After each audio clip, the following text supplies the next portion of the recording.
오늘도 우리 다 함께 하신 여러분들을 환영하고 사랑하고 축복합니다. 우리 옆 사람에게 인사합시다. 반갑습니다. 환영합니다. 사랑합니다. 음, 어, 말씀 제목은 어떤 지혜로 살 것인가? 어떤 지혜로 살 것인가? 오늘 계속해서 야고보서 말씀을 살펴보도록 하겠습니다. 여러분, 우리는 이 땅에서 모두 지혜롭게 잘 살기를 바랍니다. 어리석게 살기를 바라는 사람은 없겠죠. 삶의 지혜가 넘쳐나는 인생, 얼마나 참 복됩니까? 그런 인생들 다 될 수 있기를 축원드립니다. 근데 우리 현실을 돌아보면은 참 지혜롭지 못할 때가 많은 것 같아요.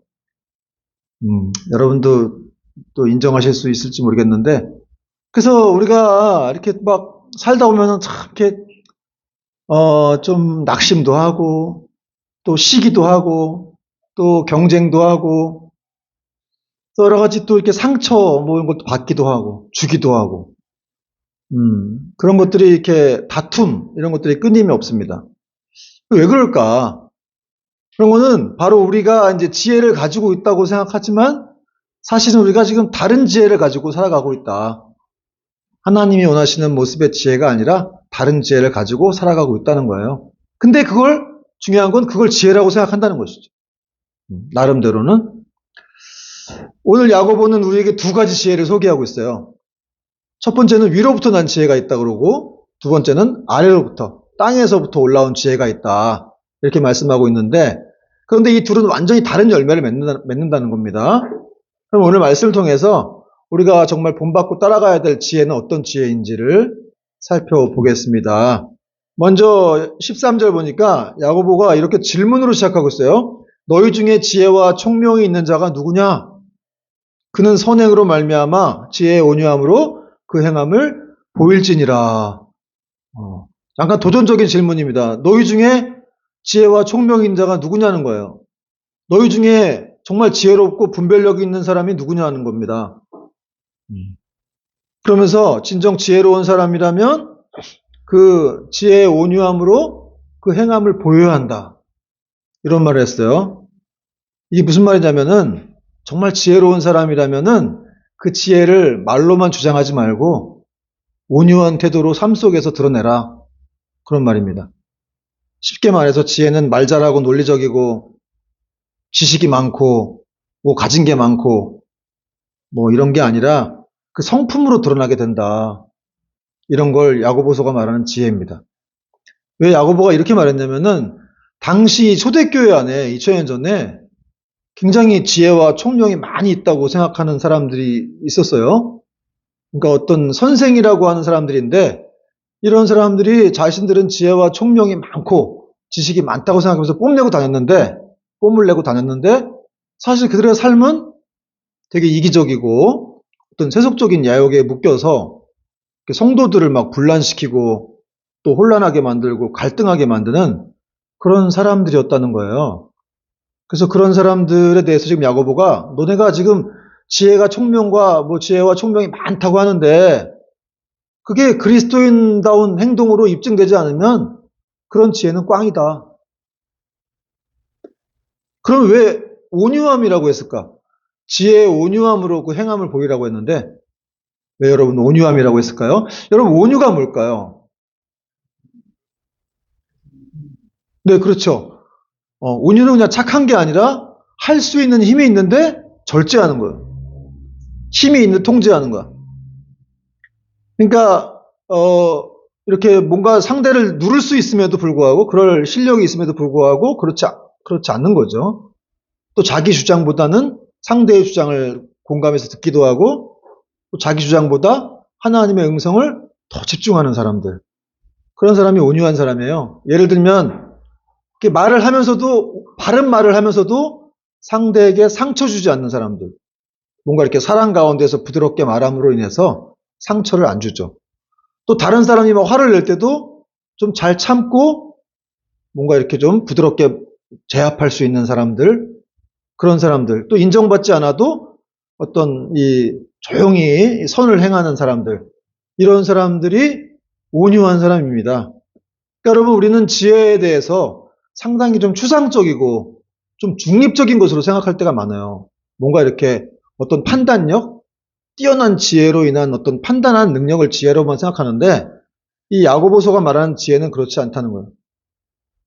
지혜란 믿음이 반드시 행함이 따라가듯이 이 지혜도 그에 상응하는 삶의 열매가 드러나야 된다는 거예요. 그러므로 이 말씀은 오늘날 이 지도자와 선생으로 리더들이라고 불리는 모든 사람들에게 정말 참된 지도자가 어떠해야 하는지를 잘 보여준다고 할 수 있습니다. 여러분, 오늘날 지도자를 어떻게 뽑아요? 대부분 어떻게 뽑아요? 어떤 사장이라든지 뭐 교회 리더라든지 사회 각계층의 리더를 어떻게 뽑아요?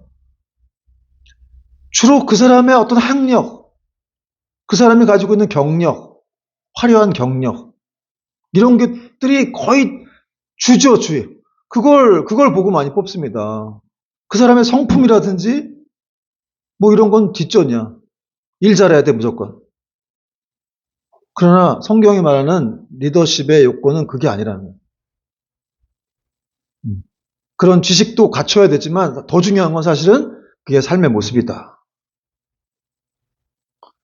온유한 사람, 상대를 찍어 누르지 않고 배려해주고 사랑해주고 부드럽게 해주는 그런 사람들이 진짜 리더라는 거예요. 오늘 또 이제 야고보는 그러면 땅에서 난 지혜가 있는데 그런 지혜는 어떤 지혜냐 이렇게 또 설명해주고 있어요. 14절, 15절, 16절 보니까 같이 한번 읽어볼게요. 14절부터 시작. 그러나 너희 마음속에 독한 시기와 다툼이 있으면 자랑하지 말라. 진리를 거슬러 거짓말하지 말라. 이러한 지혜는 위로부터 내려온 것이 아니요 땅 위의 것이요 정욕의 것이요 귀신의 것이니 시기와 다툼이 있는 곳에는 혼란과 모든 악한 일이 있음이라. 야고보가 지금 땅에서 난 지혜들을 소개하고 있어요. 땅에서 난 지혜들, 세상적인 지혜의 특징들은 어떤 거냐? 여기 써 있죠.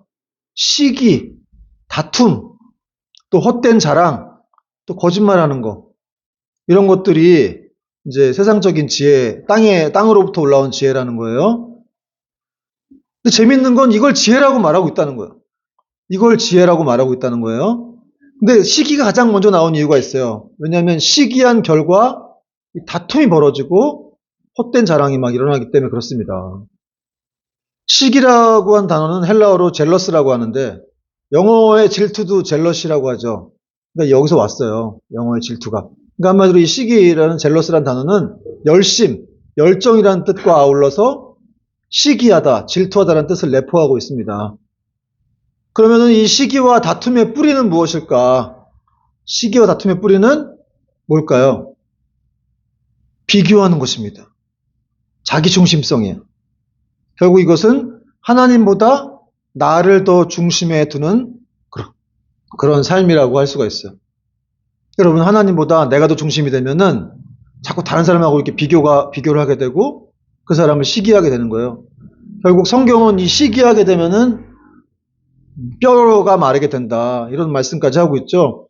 잠언 14장 30절 보니까 평온한 마음은 육신의 생명이나 시기는 뼈를 마르게 하느니라. 여러분, 시기 질투가 이렇게 사람 뼈를 마르게 한다고 성경은 말씀하고 있습니다. 여러분, 1984년도에 나온 영화인데 아마데우스라는 영화를 보신 적 있습니까?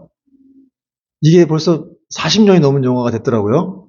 근데 왜 이 영화를 나는 이렇게 기억이 잘 날까? 이런 영화에 대해서. 이 아마데우스라는 영화 어떤 내용입니까, 여러분? 이 모차르트와 또 그를 시기하는 이 살리에르라는 사람에 대한 이야기잖아요. 근데 그 살리에르가 이 사람이 오스트리아의 아주 위대한 궁정 음악가예요. 당대 최고의 음악가, 작곡가이기도 한데, 그러니까 뭐 모든 걸 많이 가졌겠죠. 근데 그냥 그 신출내기, 그 모차르트가 태어나자마자 그가 찾아와서 그의 어떤 천재성을 보고 이 살리에르가 계속 그를 질투합니다. 이 모차르트는 짤즈부르크라고 하는 아주 자그마한 그 시골 마을에 태어났고, 뭐 키도 작고 이제 외모도 뭐 별로 이렇게 볼품없는 그런 사람이에요. 그런 거에 반해서 이 살리에르는 당대 최고의 음악가인데도 이 모차르트의 천재성을 보고 나서 굉장히 고뇌하고 힘들어하고 막 괴로워해요. 그래서 여러분, 정말 더 이렇게 뛰어난 사람들끼리 더 질투를 많이 한다는 그런 말을 든 적이 있는데, 그러니까 더 갖고 싶은 거죠. 자기에게 그게 없는 거예요. 그래가지고 영화상에서 보면은 결국 이제 모차르트를 죽음으로 이렇게 몰고 가게 하는 그런 일까지 이 살리에르가 벌입니다. 그래서 뭐 그런 살리에르 증후군인가 뭐 이런 게 있더라고요. 누구를 막 이렇게 자기 능력이 있음에도 불구하고 어떤 사람을 시기하는 거에 대해서. 살리에르가 이런 말을 했어요. 왜 신은 모차르트에게는 천재성을 주고 나에게는 그런 천재성을 볼 수 있는 눈밖에 주지 않으셨는가. 아, 이거 보면서 제가 이 삼국지가 생각나는데, 삼국지에도 이제 주유라는 사람이 있어요. 주유. 손나라의 주유라고 최고의 명장인데, 지작가인데, 이 사람이 제갈공명을 시기했어요. 그래서 이 사람도 이런 말 했습니다. 하늘은 왜 나를 낳고 또 공명을 낳았는가? 아니, 그럼 지만 낳아야 돼? 하늘이? 여러 사람 다 낳는 거지? 그래가지고 그렇게 시기하다가 그냥 시름시름 앓게 돼요. 여러분, 사람을 시기하고 질투한다는 게 그렇게 시름시름 앓게 되는 거예요. 뼈가 마르게 되는 것이죠. 그러니까 이 살리엘의 이 말 속에 이 사람에겐 정말 자유가 없구나. 많은 걸 가졌음에도 불구하고. 제가 이거 준비하다가 사울이 생각났어요. 한 나라의 왕이기도 한데 그냥 다윗을 질투하는 것이죠. 자기는 다 가졌는데 그냥 여인들이 한 말 때문에 다윗은 만만이요, 사울은 천천이다. 뭐 이런 말 때문에 그냥 확 꽂혀가지고 평생을 그냥 자기 사위인 다윗을 죽이려고 결국 자기가 이렇게 몰락해가는 인생을 살아가죠. 여러분, 그래서 이 야고보는 오늘 말씀에서 이런 땅의 지혜는 아주 정욕적이고 귀신적인 것이다. 귀신의 것이다. 이렇게까지 말하고 있어요. 15절, 이러한 지혜는 위로부터 내려온 것이 아니요 땅 위의 것이요 정욕의 것이요 귀신의 것이니 이런 시기와 다툼이 있는 곳에는 혼란과 모든 악한 일이 있습니다. 귀신의 것이다. 이런 시기하는 게. 지금 너무 심한 거 아니야, 이거? 어떻게 귀신의 것이야? 여러분, 이 귀신의 것이라는 말의 헬라어적 원어는 악한 영역에서 기인된, 악한 영역에서 비롯된 이런 뜻입니다. 그러므로 비교하고 경쟁하고 시기하는 거, 그래서 싸우는 거, 이거 이 악한 마귀의 수법이라는 거예요. 지금 우리가 누군가를 시기하고 또 비교하면서 막 괴로워하는 거, 이거 하나님께로부터 온 게 아니라는 거예요. 그렇게 비교하고 시기하고 경쟁하면 어떻게 됐어요? 자기가 파괴되고 또 공동체는 무너지게 되는 것이죠. 그러니까 여러분 생각해보면 사실 우리가 정말 얼마나 많이 이런 하나님을 대적하는 악한 마귀로부터 온 그런 지혜를 우리는 사모하고 살았는가. 그렇잖아요. 우린 비교하고 살았잖아. 경쟁하고 살기도 하고 그래서 다퉜기도 하고 계속 평안이 없고. 제가 이 말씀 준비하면 저도 좀 막 회개를 했어요, 사실. 참 저도 이렇게 좀 이 교회를 하면서 뭔가 이렇게 비교하게 되기도 하는 그런 부분들이 있는데, 이게 참 정말 이게 마귀적인 것이고 내가 마귀에게 붙들려 있는 거구나. 정말 하나님이 주신 어떤 이런 아름다운 내게 주시는 것들을 바라보지 못하고 그냥 다른 것만 이렇게 뭐 부러워한다든지. 사실 그런 사람도 많잖아요. 내가 가난합니다. 돈 잘 쓰는 사람들 부러운 사람들 많죠. 돈 여유롭게 쓰고 막, 응? 그런 사람들 많이 부러워하잖아요. 그죠? 나는 돈도 없는데 어떤 사람들은 막 풍족하게 쓰고 그런 사람 부러워서 내 인생은 이게 뭔가 참 초라하다. 뭐 그런 생각을 하게 되기도 하고. 그런 모든 것들이 사실은 다 위로부터 온 것이 아니라 다 땅으로부터 왔다는 거야. 사탄 마귀의 속임수라는 것이지. 맨날 걱정하고 두려워하고 이런 것들. 도대체 내 인생은 어떻게 될 것인가. 저 사람은 저렇게 안 믿는데 저렇게 잘 나가는 것 같은데 나는 예수 믿는데도 불구하고 이렇게 고생이 많고 맨날 이렇게 힘들고 맨날 매년 걱정해야 되고 도대체 이게 뭔가. 이게 누구한테 오는 것이라고요? 네, 악한 마귀의 수법이라는 것입니다. 그런데 이렇게 악한 마귀가 이런 수법을 쓰고 있는데, 이런 관계를 벌이고 있는데도 교회 안에는 심지어 마귀가 없다고 생각하는, 귀신이 없다고 생각하는 사람도 꽤 많이 있습니다. 목사들 중에 그런 사람들이 있다고 하더라고요. 아니, 성경이 얘기하고 있는데 왜 귀신이 없다고 생각해요? 그래서 영적이라고 하는 사람들은 영적으로 생각해 봐야 돼요. 너무 영적으로 생각하는 것만도 문제가 있지만 너무 영적으로 생각하지 않는 것도 문제가 있는 거예요. 내가 이렇게 생각하고 있는 건 혹시 악한 마귀의 수법이 아닐까? 뭐 이런 걸 좀 생각해 봐야죠. 내가 이렇게 하면 누가 좋을까? 어? 내가 낙심하고 있고, 내가 절망하고 있고, 내가 이렇게 나쁜 짓 하고 있으면 누가 좋을까? 이런 생각들을 해봐야 됩니다. 그래서 성경은 분명히 베드로전서 5장 8절 말씀 보니까 근신하라 깨어라 너희 대적 마귀가 우는 사자같이 두루 삼키며 삼킬 자를 찾나니 성경은 분명히 마귀의 존재에 대해서 설명하고 있는데 근데 얘네들이 어떻게 하고 있냐면 세상을 두루 돌아다니고 있다는 거예요. 여러분 우리가 욥기 읽고 있지만 욥기 1장에 보면은 그 마귀들이 나타나죠. 하나님 앞에. 또 어디서 왔냐 했더니 여기저기 두루 돌아다녀 왔습니다. 이런 표현을 해요. 그러니까 한 곳에만 있는 게 아니야. 왜 돌아다니겠어요? 삼킬 자를 찾는 거야. 그러니까 이렇게 좀 어떤 사람을 내가 삼킬 것인가. 맨날 이렇게 비교와 시기에 빠져가지고 낙심하고 있는 사람들. 자기 자신에 대해서 절망하는 사람들. 하나님을 바라보지 못하고 맨날 그냥 그런 사람들을 근데 여러분 한 번에 이렇게 딱 잡는 건 아니고 사실은 마귀들은 틈을 탈 기회를 주지 말라고 말씀하고 있잖아요. 성경에서. 그러니까 한 번에 되는 건 아니고 계속해서 그렇게 하고 있으면 그때 이제 마귀가 틈을 탄다는 거예요. 뭐 슬퍼할 수도 있고 화를 낼 수도 있어요. 조금 약간 낙심할 수도 있는데 그걸 계속해서 그렇게 시기를 계속해서 그렇게 하고 있으면 마귀가 틈을 탄다는 거예요.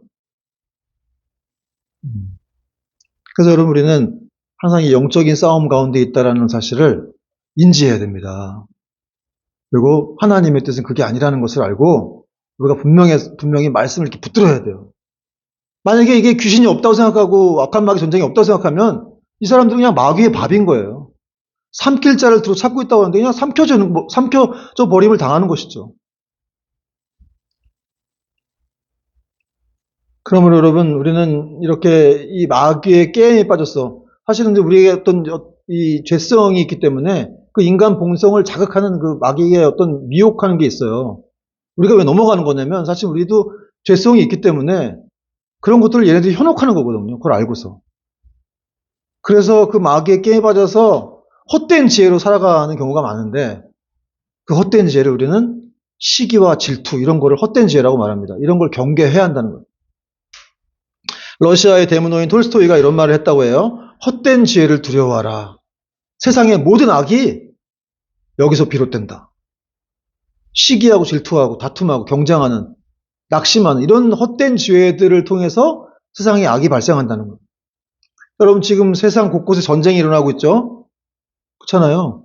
세상 곳곳에 전쟁이 일어나고 있어가지고 막 사람들이 피폐하고 그 삶이 막 파괴되고 있는데 전쟁이 왜 일어난 거예요? 이게 헛된 지혜 때문에 그런 거예요. 시기와 어떤 이 다툼이라고 하는 말은 사실은 어떤 자기 이익을 추구하기 위해서 뭔가 이렇게 야욕을 부리는 뭐 그런 마음이라고 할 수 있는데 자기 이익만을 추구하는 것이죠.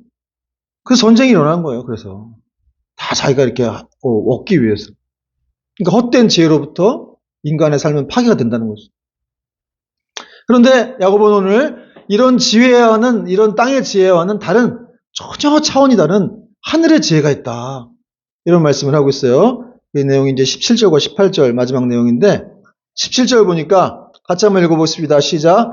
오직 위로부터 난 지혜는 첫째 성결하고 다음에 화평하고 관용하고 양순하며 긍휼과 선한 열매가 가득하고 편견과 거짓이 없나니 화평하게 하는 자들은 화평으로 심어 의의 열매를 거두느니라.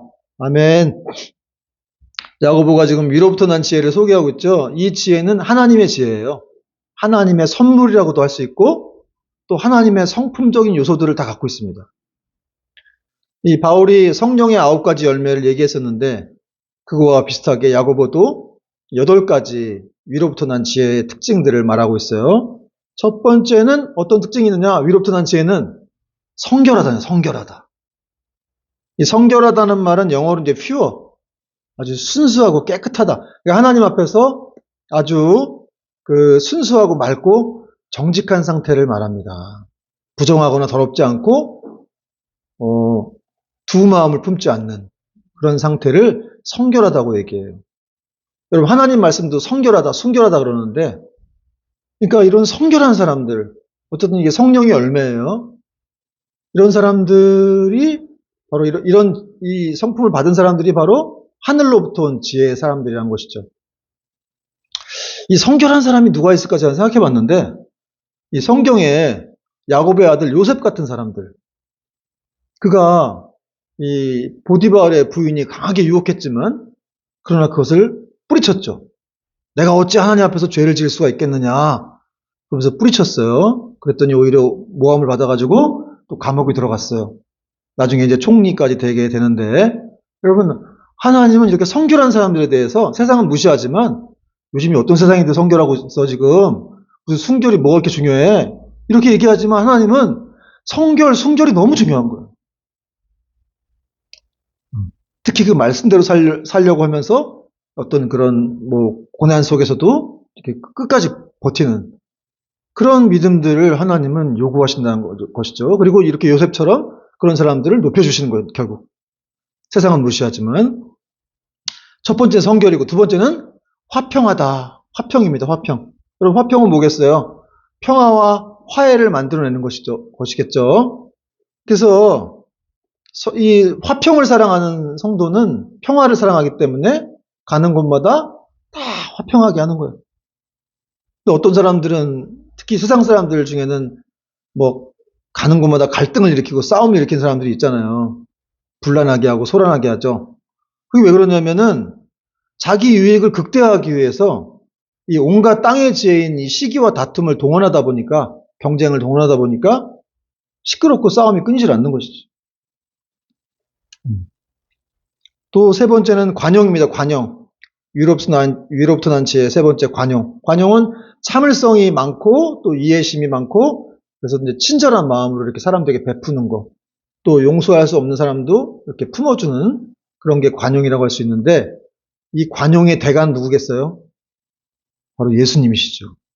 예수님은 우리를 끝까지 참아주셨죠. 참고 또 참아가지고 십자가에서까지도 자기를 죽이는 사람도 참으셔가지고 저들의 죄를 자기에게 돌리지 말라 그랬잖아요. 저들의 죄를 용서해달라고 그러셨죠.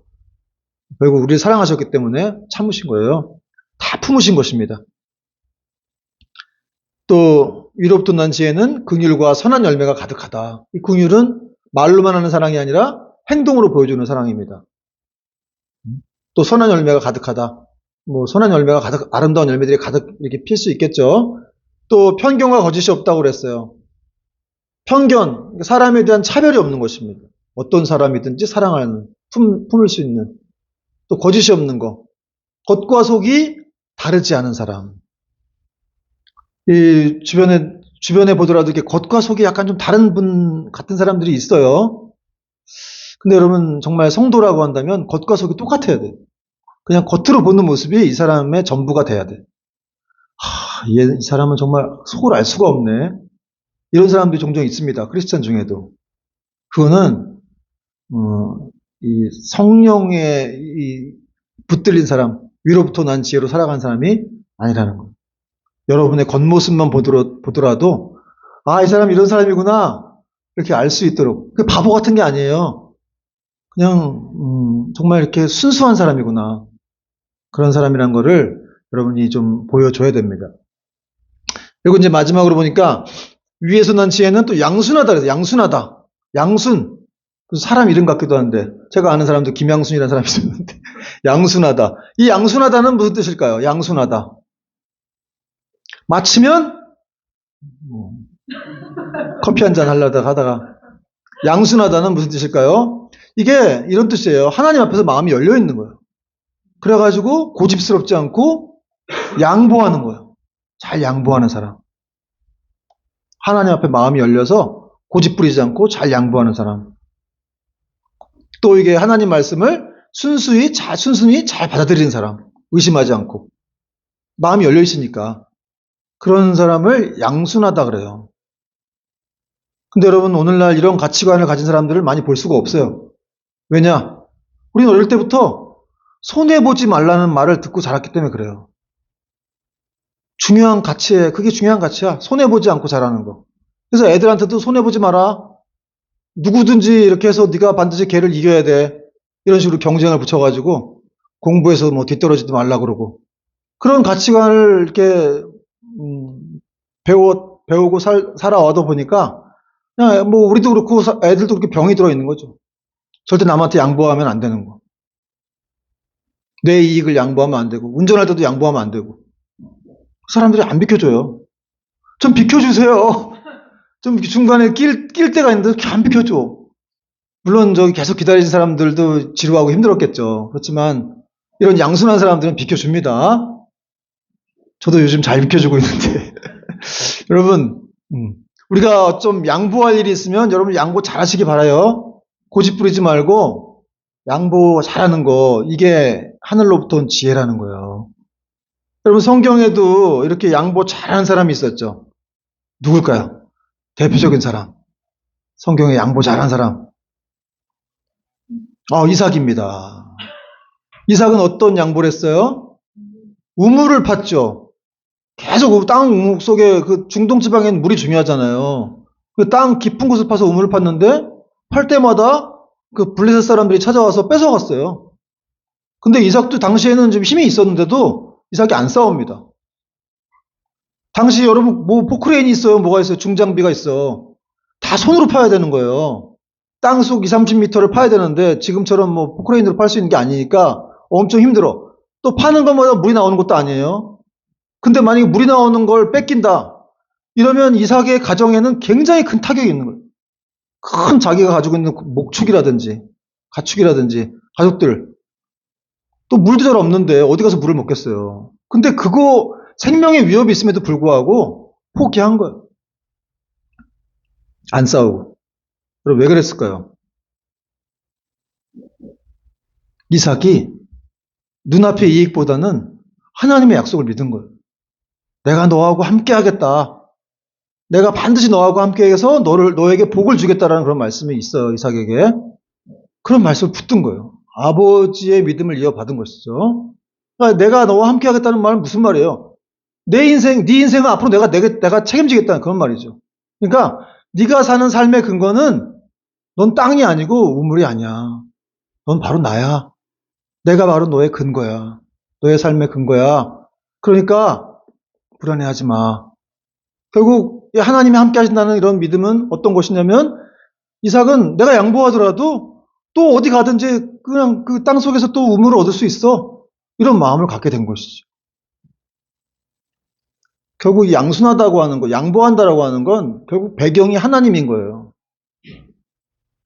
그 사랑은 온유하며 뭐 시기하지 않으며 그런 말씀 속에 맨 끝에 이제 사랑은 뭐 모든 것을 바라며 견디느니라 뭐 이런 말씀이 있는데 그 바라며 견딘다는 말이 그 근거가 있다는 거예요. 왜 그렇게 견디느냐 이거. 그렇게 힘들게까지 왜 견디느냐? 왜 그렇게 바라보고 있느냐? 바라고 있느냐? 하나님의 배경이 있다는 거예요.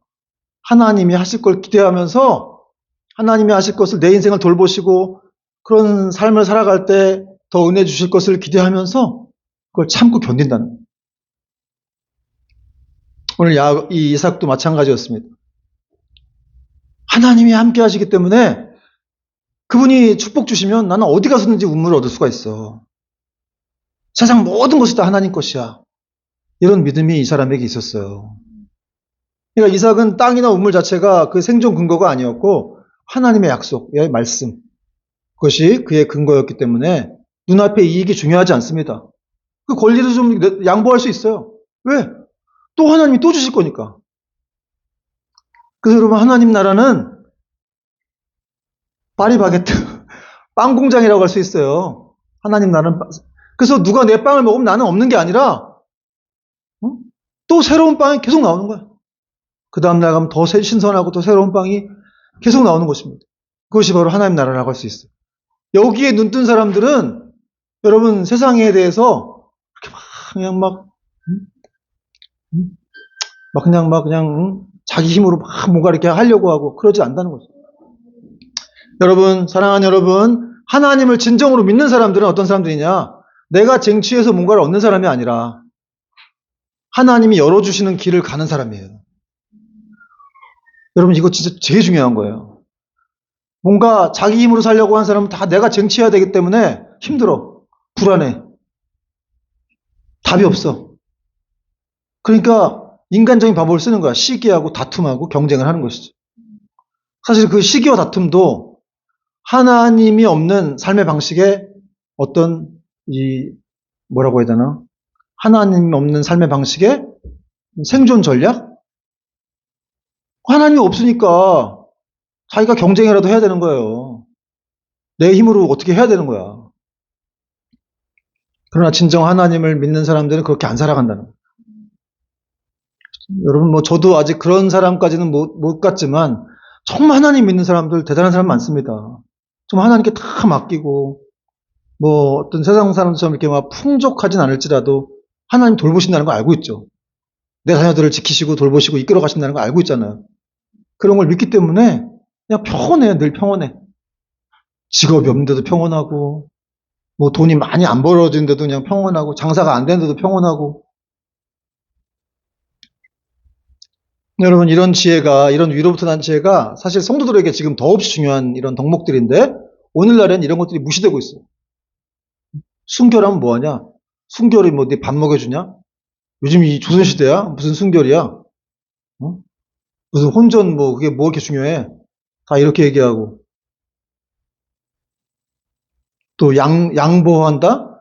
야, 이삭처럼 양보하면 어떻게 살아? 이 험한 세상에 누가 그렇게 양보하고 그렇게 약하게 살면 누가 좋아하니? 너는 네 인생은 누가 책임져? 세상은 이렇게 말하죠.